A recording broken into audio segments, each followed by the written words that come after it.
teremos esta oportunidade de enriquecer o nosso humilde cabedal com tão renomado mestre sobre o tema. Dr. Gilson Marcos Baliana, tem a Vossa Excelência a certeza de que esta faculdade o recebe de braços abertos. E é com este sentimento que os acadêmicos, professores e funcionários deste estabelecimento o recebem com muito carinho. Seja bem-vindo. Muito obrigado.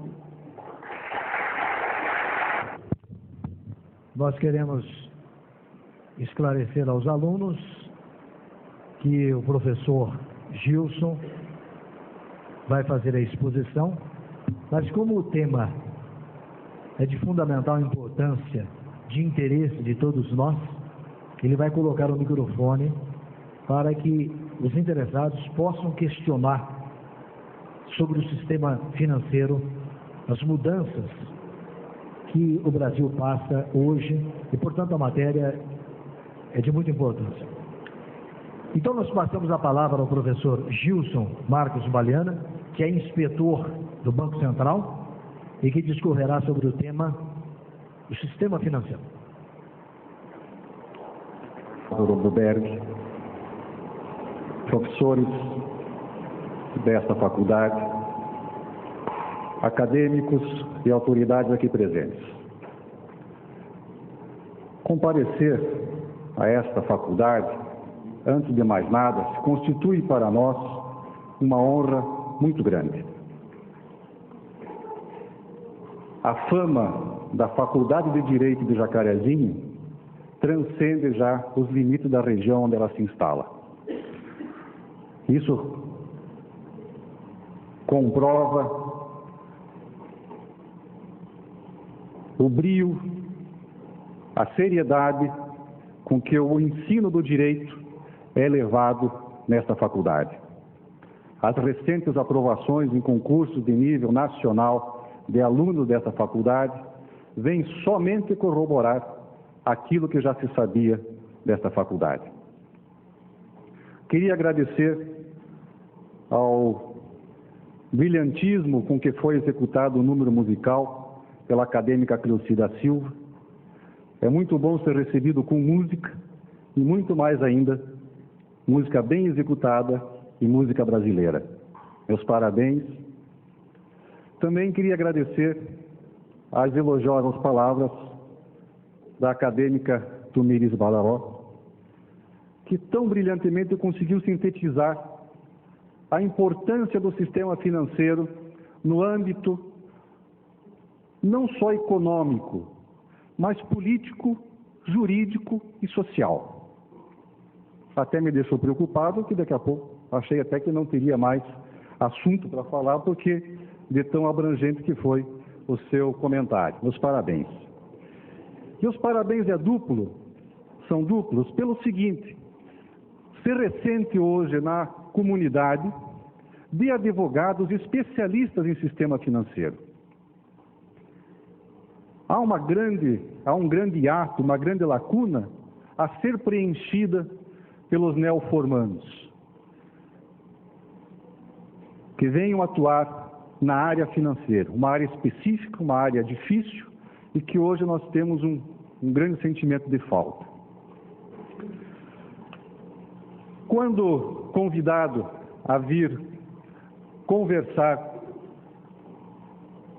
convosco sobre esse tema bastante polêmico, até em função da situação em que passamos no país atualmente, me propus a abrir o microfone para não ficar o assunto extremamente árido.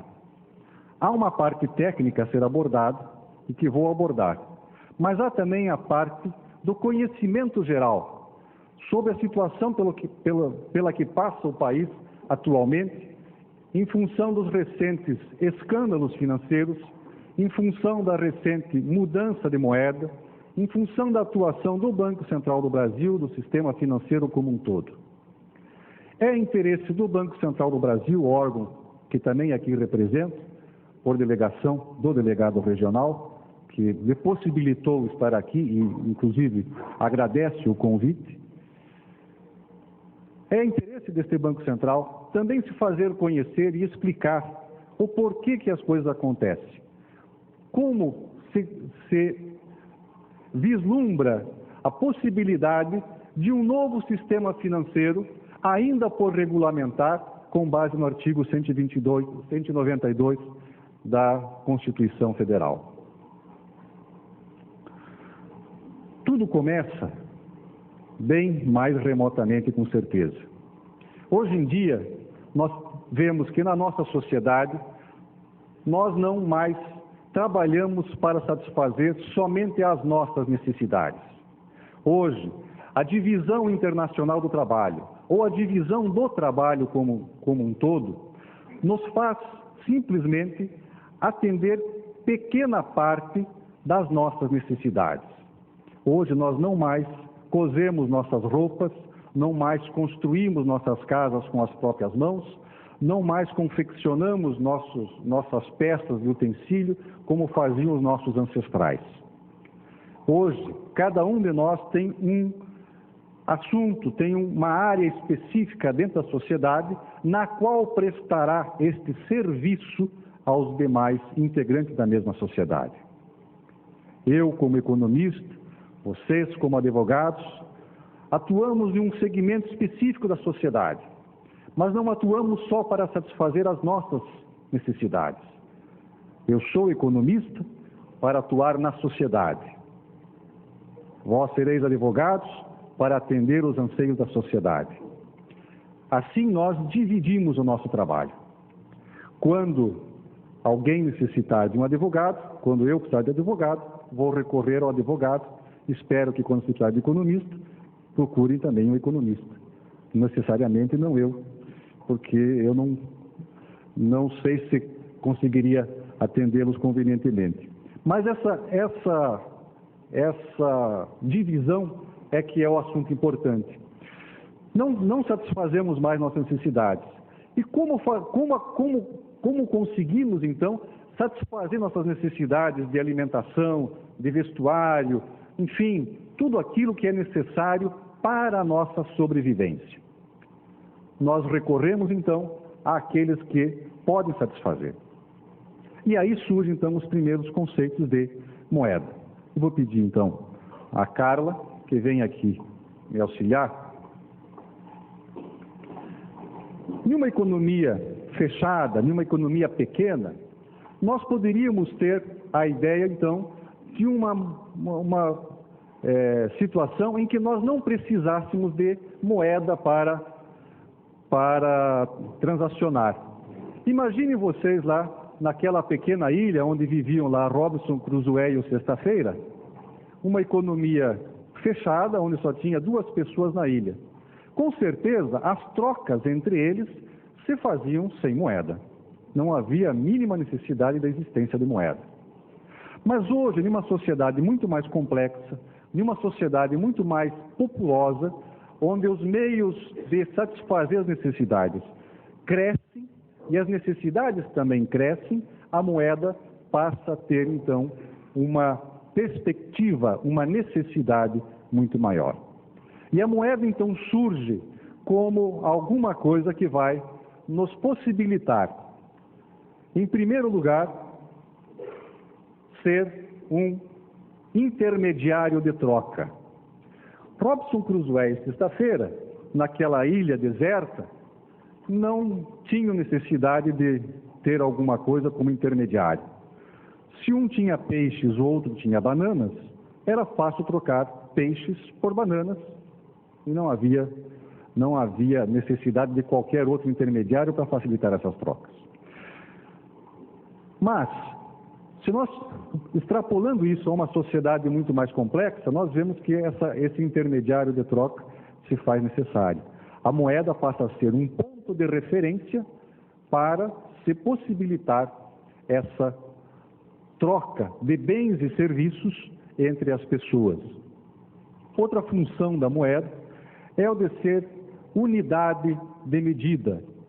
Ora, Quanto vale uma banana em relação a um peixe? Ou quantas bananas eu preciso dar para trocar por um peixe? Com certeza deve ter dado muita briga entre Robinson Crusoe e Sexta-feira para decidirem quem ia sair ganhando nessa, ou qual seria a verdadeira relação entre esses dois produtos. A moeda tem essa facilidade, ela é uma unidade de medida. Quando eu estabeleço que a minha unidade de valor mínima no meu país é R$1, eu estabeleço que o custo mínimo de qualquer coisa será R$1. Claro que nós temos subdivisões desse real para coisas que até custam menos do que R$1, mas a unidade monetária é R$1. Então eu posso estabelecer o valor das coisas em função daquela medida de valor. E a moeda também serve como reserva de valor.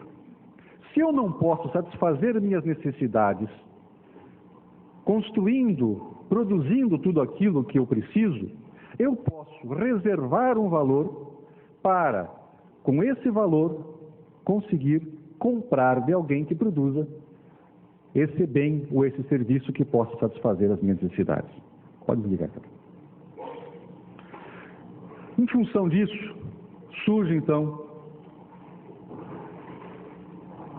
a transação com a moeda, a transação monetária ou a transação financeira.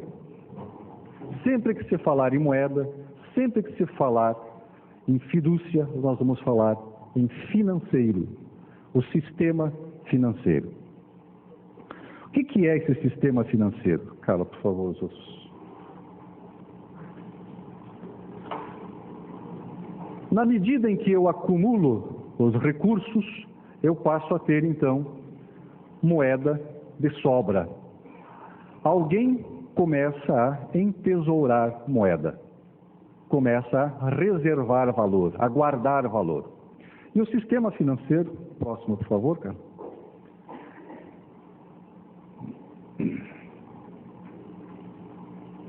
O sistema financeiro, então, vai ser definido como o conjunto de instituições responsáveis pela intermediação do fluxo monetário entre aqueles que poupam e aqueles que investem.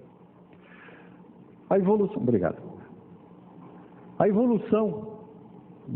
do sistema econômico revelou que alguns entesouravam recursos, alguns produziam bens e serviços mais valiosos que os outros e recebiam em troca mais moeda que os outros. Isso gerou uma poupança. Então, alguém nesse sistema econômico consegue reter mais moeda que os outros. Mas, ao mesmo tempo, tem nesse sistema econômico um outro ser do outro lado que precisa desses recursos para produzir alguma coisa. Vamos trazer, então, agora, já dentro de uma modernidade, esse conceito de sistema financeiro. De um lado, nós temos aquele poupador, ou seja, aquele que conseguiu recursos e não os gastou. E aí entramos com o primeiro conceito de poupança. O que é a poupança? Muito mais do que aquele valor que nós depositamos mês a mês em uma conta bancária, a poupança é definida economicamente como a recusa do consumo presente. Eu poupo quando eu deixo de consumir no presente para consumir no futuro. Todos nós trabalhamos, todos nós